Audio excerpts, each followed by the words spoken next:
Welcome back to My Block Jags. I am Danilo Scurry, and we are finally in the 2020 training camp.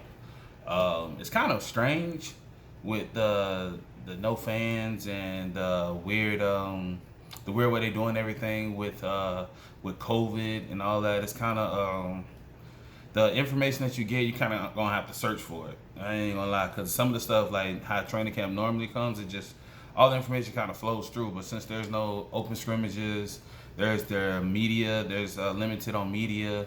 Um, some of the information, some of the stuff that's coming is not like the last off seasons where you were able to get information a lot easier than this year.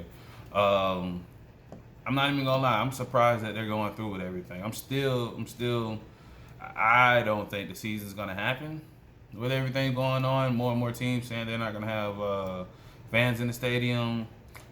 Still with the precautions and with everything with COVID. If a player comes down with COVID and how many people on the to the team and how they're doing the locker room and how they actually play a touching tackle sport where they sweat and the huddle and all that. I don't really understand how this is gonna work. If one player gets it and they're in the huddle with you know what I'm saying, with 10 other guys, 11 people in the huddle together, and they're all sharing towels and sitting on the benches together and sharing water bottles and all that good stuff, how can you separate him from everyone else? So um, if it happens and I cough while I'm talking about COVID. But yeah, I don't know. I don't really see the season going like how other seasons are going. But we here, so we just gotta roll with it and see what's going on. As far as the Jaguars, in the last couple days, we had two of our of our two free agents this offseason retire. You got Rodney Gunner. He came from Arizona. He was the three technique in Arizona that replaced Calais in Arizona. They drafted him. Then he came to Jacksonville to replace Calais here as the three technique. He had retired from a medical condition with his heart. Don't know exactly what it was, but it was serious enough for him to retire. So hope the best of health. It's a blessing that he got to play the few years he did get to play, get that money, set his family up. You know what I'm saying, live his lifelong dream. But yeah, he had to wrap it up because of medical reasons. Then Aaron Lynch. I'm not really sure why he retired. I didn't really dive deep into it. I don't know if it was medical or if it was COVID related or something. But he ended up retiring. We picked him up from, I believe it was the 49ers, and he played outside linebacker slash end. He was one of those guys, so he was going to be a rotational piece that we really were looking forward this year to see what we got with the whole thing with Yannick. So he retired. So that's two players on the D line that retired, and then one being a three technique type player and one being an end. And with Calais going, and now Yannick seems like he's not coming back at all. He fired his agent, obviously because his agent couldn't get no deal worked out with him and no other team. So he fired his agent, and now it's obvious he's not coming back. He's looking for a new agent, someone to give him a deal, or someone to find a team for him so he can play with somebody else. So these two players retiring, I'm not gonna say it's gonna impact the team heavily, but it is gonna impact the team because those are veteran players that we were looking for to help on the line to be rotational pieces. What we got? We got injuries. Quincy Williams, second year player. We drafted him last year out of Murray State. He had a core injury. He had to have surgery, so he's out. I think they said 6 to 8 weeks. Yeah, he's out 6 to 8 weeks with a core injury. So that's another defensive player that's gone. I mean, even though he's gonna return, it's another defensive player that's gone. Yeah, that's really gonna because with Miles Jack sliding back to the outside, Quincy Williams, you don't know if they were gonna. I can't remember if they said they were gonna play him in the middle or use him, or I think they were gonna play him in the middle. Yeah, I think they were gonna play him in the middle. So by him being gone 6 to 8 weeks, that's definitely gonna affect our defense in the early comings, in the early games. So hopefully he comes back stronger and faster and better than ever. Then we got Josh Oliver. He got hurt again. This is his third time being hurt since he got drafted last year. It's third time he's been hurt. He's gotten hurt. Last year he got hurt in training camp. Something happened. Tweaked his hamstring. Was out for half the season with the hamstring injury. Came back. I think he made it play 1 or 2 games. I remember him in 1 game, and then he got hurt again. He got hurt in that game with a back injury. I remember watching the play because he fell funny and grabbed his back.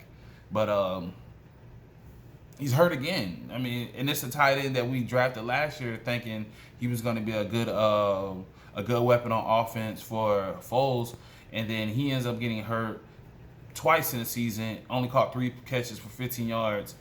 And now he's hurt again. He broke his foot. And then they say he broke his foot in non-contact. He was just running.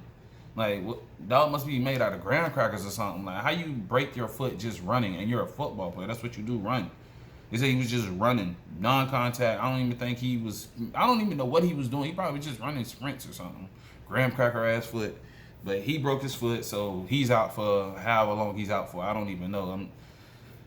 We end up getting Tyler Eifert in free agent, but he's always hurt too.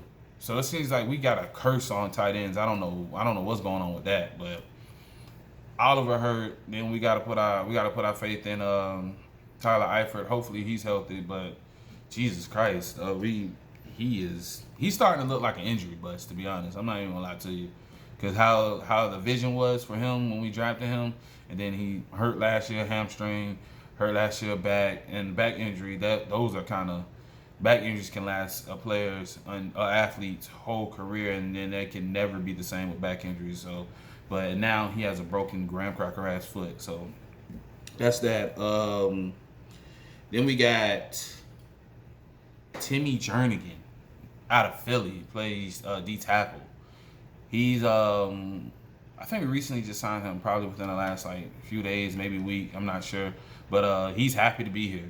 He got 98. He said he grew up watching John Henderson. That's the last person I remember wearing 98. Can't remember if anybody had it since him, but he's from Lake City, so he's local North Florida kid, and he said he's excited to play for Jaguars. And when the last time you heard a player say he's excited to play for the Jaguars? I mean, that's refreshing. That's exciting to hear. But he's here. He's happy to be here. Got number 98.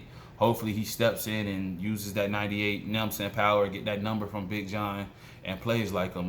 We definitely need it on the D-line, because how our D-line's looking with the injuries and with Calais gone and Yannick gone, we need all the help we can on the D-line to find the best rotation, to find the best talent, so we can put on the field, so that way we can play and dominate and actually look like something this upcoming year.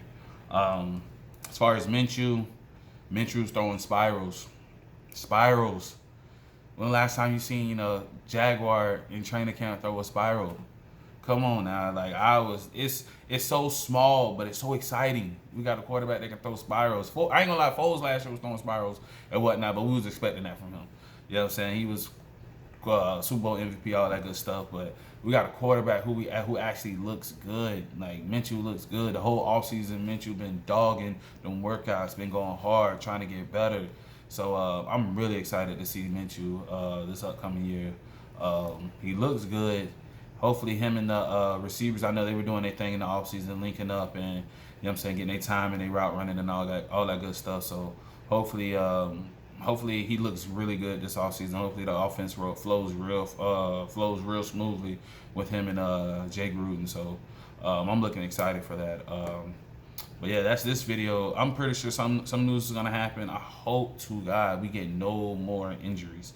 No more injuries. I hope we get no more injuries and no more setbacks when it comes to COVID, because I really want football to I really want the season to come, man. Like, it's kind of boring. I'm not even gonna lie to you, I'm a football guy. I watch basketball, but I'm a football guy, so I love football. And it's kind of boring just watching basketball. I don't watch baseball, even though I got a baseball hat on now. I watch baseball highlights. I watch an inning or two, but I'm not gonna sit there and watch all 9 innings of guys just standing there not doing nothing. So football needs to come back. I need football. I'm a football guy. I need football in my life. So hopefully no other setbacks, and I mean the season starts, and if we got to have no fans in the stadium or 20%, I'm fine, as long as I get to see these guys out there play. So until then, to some more news. That's that. Hit me up on Twitter at that boy Scurry, ThatBoyScurry. And till then, that's that.